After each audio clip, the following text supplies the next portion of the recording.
الحمد لله الذي أرسل رسوله بالهدى ودين الحق ليظهره على الدين كله ولو كره المشركون. أشهد أن لا إله إلا الله وحده لا شريك له، وأشهد أن سيدنا محمدا عبده ورسوله. اللهم صل وسلم وبارك على سيدنا محمد وعلى آله وصحبه ومن تبعهم بإحسان إلى يوم الدين. أما بعد، فيا عباد الله اتقوا الله حق تقاته ولا تموتن إلا وأنتم مسلمون. أعوذ بالله من الشيطان الرجيم.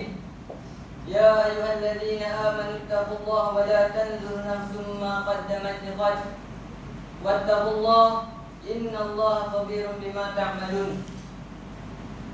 Maksudnya, wahai orang-orang yang beriman, bertakwalah kepada Allah dengan mengerjakan suruhannya dan meninggalkan larangannya. Dan hendaklah tiap-tiap diri melihat dan memerhatikan apa yang Dia telah sediakan dari amal-amalnya untuk hari esok, hari akhirat. Dan sekali lagi diingatkan, bertakwalah kepada Allah. Sesungguhnya Allah amat meliputi pengetahuannya akan segala yang kamu kerjakan. Sidang Jumaat yang dirahmati Allah sekalian, saya berpesan kepada diri saya dan tuan-tuan, marilah sama-sama kita bertakwa kepada Allah Subhanahu wa taala dengan kita mentaati segala titah perintahnya, dan dalam masa yang sama kita meninggalkan setiap larangannya dan tegakannya. Mudah-mudahan kita diberikan kejayaan dan keselamatan hidup di dunia dan juga di akhirat. Manusia di muka bumi ini boleh diibaratkan seperti seorang musafir yang tersesat di tengah kota raya yang amat sibuk dengan sesak. Dirinya seolah-olah hilang arah sehingga tidak tahu atau terkeliru. Bagaimanakah hendak melepaskan diri daripada tersesat jalan bagi meneruskan perjalanan ke destinasi seterusnya? Akhirnya datang seorang pegawai polis trafik yang bersedia membantu dan menawarkan khidmat untuk menunjukkan arah jalan yang betul. Namun, sebaliknya pula berlaku apabila sang musafir itu gagal untuk memanfaatkan kehadiran dan bantuan pegawai polis tersebut. Seolah terpukau, dia amat teruja dan terpesona serta mengagumi kehebatan yang terselah pada uniform yang dipakai oleh pegawai polis itu sahaja. Sepatutnya musafir itu tidak patut mensia-siakan kesempatan tersebut untuk bertanya akan arah jalan mana yang mesti dilaluinya bagi meneruskan perjalanan, dan bukannya ia begitu asyik dan lega dibuai dengan perkara-perkara remeh yang langsung tidak membantu untuk menyelesaikan masalah-masalahnya. Sewajarnya dia sudah dapat mengatasi masalah yang sedang dihadapinya jika dia bertanya dengan pegawai polis trafik itu yang sangat arif dan mahir mengenal jalan dan laluan yang patut dilalui ketika berada di jalan yang bersimpang siur di kota raya itu.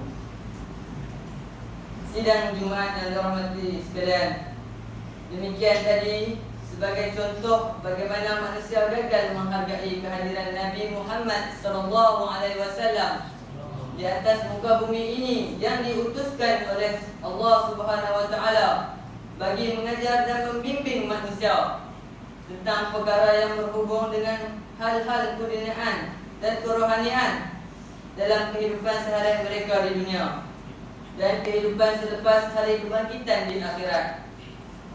Baginda merupakan sumber ilmu yang tidak mungkin diperolehi dari sumber yang lain selain darinya. Baginda menyebarkan risalah keimanan dan menyampaikan dakwah kepada seluruh umat manusia ke arah kehidupan yang bertunjangkan kepada menyembah Allah yang Maha Esa, Tuhan pentadbir sekalian alam.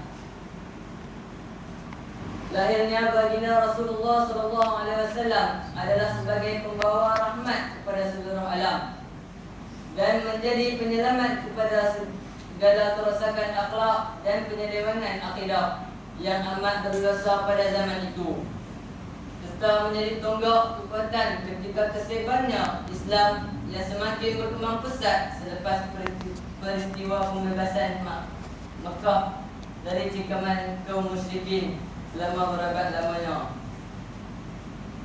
Firman Allah Ta'ala dalam surah Al-Anbiya ayat 107. A'udzu billahi minasyaitonir rajim. Wa ma arsalnaka illa rahmatan lil alamin. Maksudnya, dan tiadalah kami mengutuskan engkau wahai Muhammad melainkan untuk menjadi rahmat bagi sekalian alam. Muslimin sidang Jumaat sekalian, walaupun telah jelas dan terang kedatangan Rasulullah SAW memberikan kebahagiaan dan kerahmatan kepada seluruh alam ini, khususnya umat manusia, namun amat menyedihkan apabila junjungan besar kita Rasulullah SAW telah menjadi mangsa tomahan dan fitnah akibat daripada kegagalan kita dalam menghayati dan membela kemuliaan akhlak dan kepribadian Rasulullah SAW. Media sosial telah disalahgunakan sebagai satu alat utama untuk mengecam dan mengeji Rasulullah SAW secara berleluasa yang bukan sahaja dilakukan oleh musuh Islam, bahkan oleh umat Islam sendiri. Dengan perasaan bongkok dan sombong, mereka telah mempersoalkan kewujudan dan risalah kebenaran Rasulullah SAW. Mereka berkata, kenapa pula manusia mesti mengikut dan mentaati diri kepada Rasulullah SAW, padahal semua agama menyeru kepada menyembah Tuhan dan mengabdikan diri kepadanya. Sidang Jumaat yang dirahmati Allah, justru sekiranya manusia tidak memberikan perhatian yang serius terhadap kehadiran keputusan Allah ini dan mengambil manfaat daripadanya dengan merenung sabda-sabdanya atau hadis-hadisnya dan mengikuti serta mentaati kepadanya, maka samalah kedudukan seorang yang tersesat jalan tersebut bertemu dengan pegawai polis trafik tetapi tidak bertanya tentang jalan-jalan yang hendak dilaluinya. Manusia akan tersesat dan tidak memahami hakikat tujuan hidup mereka yang dijadikan Allah di muka bumi ini. Peranan dan tugas penting dalam hidupnya sebagai khalifah Allah walaupun dikurniakan dengan akal fikiran, mereka tidak akan mampu menyiapkan tabir rahsia dirinya, apatah lagi nafsu dan syaitan menguasai diri manusia. Allah telah menjelaskannya di dalam Al-Quran. A'udzu billahi minasyaitonir rajim. Alam ahad ilaikum ya bani Adam alla ta'budus syaitan innahu lakum aduwwum mubin. Maksudnya, bukankah aku telah memerintahkan kamu wahai Adam supaya kamu jangan menyembah syaitan? Sesungguhnya ia musuh yang nyata terhadap kamu. Nabi Muhammad SAW sebagai seorang Rasul yang sangat sayangkan umatnya, berusaha menyelamatkan umatnya dari ancaman musuh tradisi, iaitu syaitan dan hawa nafsu. Baginda mendidik umatnya supaya sentiasa berwaspada dan berusaha melawan musuh tersebut yang menaruh dendam terhadap generasi manusia sehingga hari kiamat. Baginda juga menyeru kepada umat-umatnya agar berpayung di bawah ajaran Islam secara syumul, kerana hanya dengan cara inilah sahaja yang dapat menjamin keselamatan kita di dunia dan di akhirat. Hadirin sidang Jumaat yang dirahmati Allah sekalian, Mimbar ingin mengambil kesempatan ini untuk mengingatkan kepada kita semua bahawa sehingga hari ini kita masih dibelenggu dengan wabak COVID-19 yang masih tidak menunjukkan tanda-tanda penurunan. Sehingga kini wabak ini telah menjangkiti hampir 44 juta orang dan telah mengorbankan 1.2 juta orang di dunia ini. Bilangan kes di negara kita pula telah menghampiri 30,000 kes dan mengakibatkan kematian hampir 250 orang. Kita negeri Kedah khususnya tidak terlepas dari gelombang jangkitan ini apabila kes jangkitan positif telah meningkat sehingga 2,050 orang dan 8 kematian direkodkan.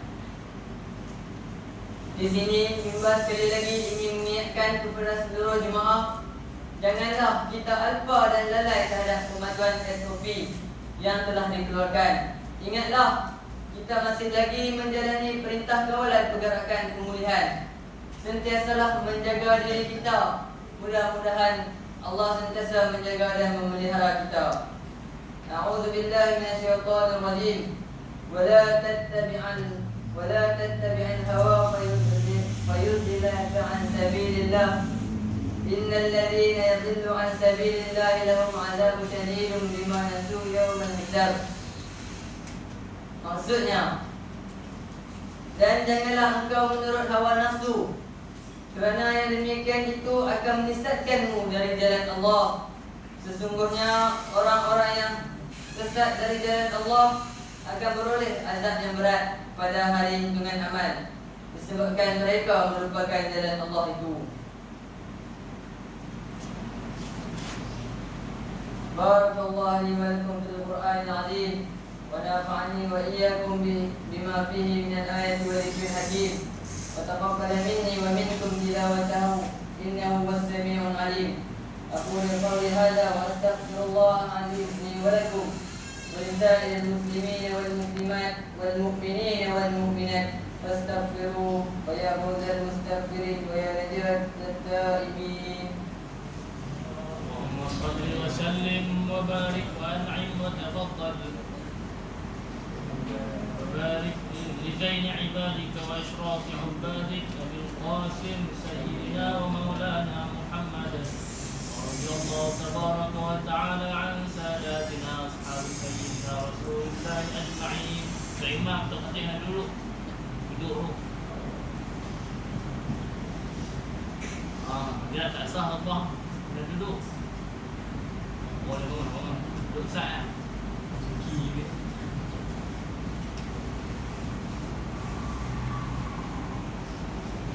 Alhamdulillah hamdan katsiran kama amar. Asyhadu an la ilaha illallah wahdahu la syarika lah. Wa asyhadu anna sayyidina Muhammadan abduhu wa rasuluh. Allahumma salli wa sallim ala sayyidina Muhammadin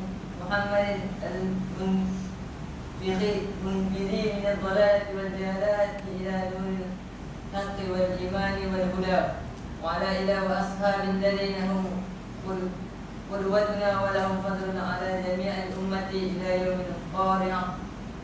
أما بعد فيا عباد الله فإني أوصيكم ونفسي بتقوى الله فاتقوا الله لعلكم تفلحون. اتقوا الله من سمع اللغو وفضول الخبر وانتهوا عما نهاكم عنه وزجر. وقال الله تعالى أعوذ بالله من الشيطان الرجيم يا أيها الذين آمنوا اتقوا الله ولا تنظر نفس ما قدمت لغد واتقوا الله إن الله خبير بما تعملون.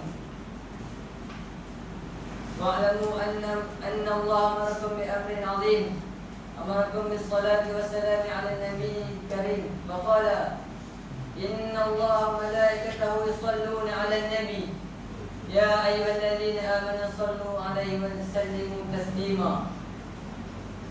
اللهم صل وسلم على سيدنا محمد وعلى آله وصحبه أجمعين. وارض الله عن الخلفاء الراشدين سادتنا أبي بكر وعمر وعثمان وعلي وعن بقية الصحابة والقرابة والتابعين ومن تبعهم بإحسان إلى يوم الدين. اللهم اغفر للمسلمين والمسلمات والمؤمنين والمؤمنات الأحياء منهم والأموات إنك سميع قريب مجيب الدعوات يا قاضي الحاجات يا رب العالمين. اللهم اجعل هذا بلدا آمنا مطمئنا. اللهم اصلح أئمتنا وولاة أمورنا واشمل اللهم بعنايتك وتوفيقك جلالة الملك مولانا أمين الكريم السلطان صلاح الدين ابن المرحوم سلطان بليشة وولي عهد الولية الأحمد مولى تنكو شرف الدين بليشة ابن سلطان صلاح الدين وجميع الأسرة الملكية. اللهم وفقهم للسداد وأصلح بهم العباد والبلاد واجعل التقوى لهم خير ذات إنك رؤوف رحيم جواد يا لطيفا بالعباد يا أرحم الراحمين. عباد الله، إن الله يأمر بالعدل والإحسان وإيتاء ذي القربى وينهى عن الفحشاء والمنكر والبغي يعظكم لعلكم تذكرون.